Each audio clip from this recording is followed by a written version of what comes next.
इस समय जब पूरा देश क्रिकेट वर्ल्ड कप के रोमांच में डूबा है, उसी दौरान भारत एक और बड़ा मैच खेल रहा है जिसे हम दुनिया की राजनीति का वर्ल्ड कप कह सकते हैं। और इसमें भारत शानदार प्रदर्शन कर रहा है।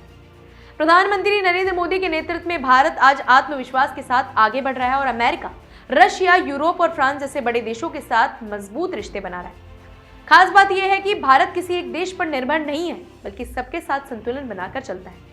पहले जब अमेरिका के राष्ट्रपति डोनाल्ड ट्रंप दबाव बना रहे थे, तब भी भारत ने अपने फैसले खुद लिए। रूस यूक्रेन युद्ध के बाद जब रशियन राष्ट्रपति व्लादिमीर पुतिन भारत आए, तब कई लोगों ने कहा कि भारत पश्चिमी देशों को नाराज कर देगा, लेकिन ऐसा नहीं हुआ। भारत ने साफ दिखा दिया कि उसकी नीति है सबके साथ दोस्ती, लेकिन किसी के दबाव में नहीं। इसके बाद यूरोप के साथ रिश्ते और मजबूत हुए जब यूरोपियन आयोग की प्रमुख उर्सुला वॉन देर लेन और यूरोपियन परिषद के अध्यक्ष एंटोनियो कोस्टा भारत आए और व्यापार समझौते पर बात हुई। इसी बीच फ्रांस की एंट्री ने सबका ध्यान खींच लिया है। फ्रांस के राष्ट्रपति इमैनुअल मैक्रों का भारत दौरा बहुत खास रहा। उनका आम लोगों के बीच घूमना, मरीन ड्राइव पर जॉगिंग करना और प्रधानमंत्री मोदी के साथ एक ही कार में सफर करना दुनिया को यह दिखाता है कि भारत अब सुरक्षित और भरोसेमंद देश बन चुका है। ये सिर्फ मुलाकात नहीं थी, बल्कि भरोसे की दोस्ती का संकेत है। अब सबसे बड़ा सवाल यह है कि क्या फ्रांस भारत के लिए नया रशिया बन सकता है?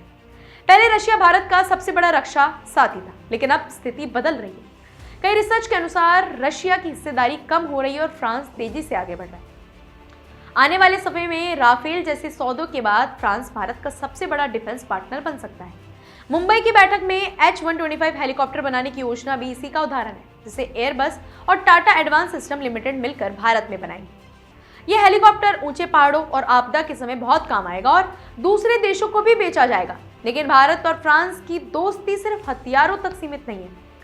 आने वाला समय टेक्नोलॉजी और आर्टिफिशियल इंटेलिजेंस का है और इसी दिशा में दोनों देश मिलकर काम कर रहे हैं। दिल्ली में हो रहा AI इम्पैक्ट समिट इसका बड़ा उदाहरण है, जहां नई तकनीक, स्टार्टअप और इनोवेशन पर बात हुई। अब जरा सोचिए, एक तरफ मजबूत सेना, दूसरी तरफ नई तकनीक और तीसरी तरफ दुनिया में बढ़ता सम्मान। क्या ये भारत के लिए बड़ी ताकत नहीं है? आज मोदी और मैक्रों की जोड़ी को पूरी दुनिया ध्यान से देख रही है। सवाल यह है कि क्या फ्रांस आने वाले समय में भारत का सबसे भरोसेमंद साथी बनेगा? क्या ये दोस्ती भारत को और मजबूत बनाएगी? फिलहाल तो संकेत यही बताते हैं कि भारत सही दिशा में आगे बढ़ रहा है और दुनिया की राजनीति में एक मजबूत खिलाड़ी बनता जा रहा है।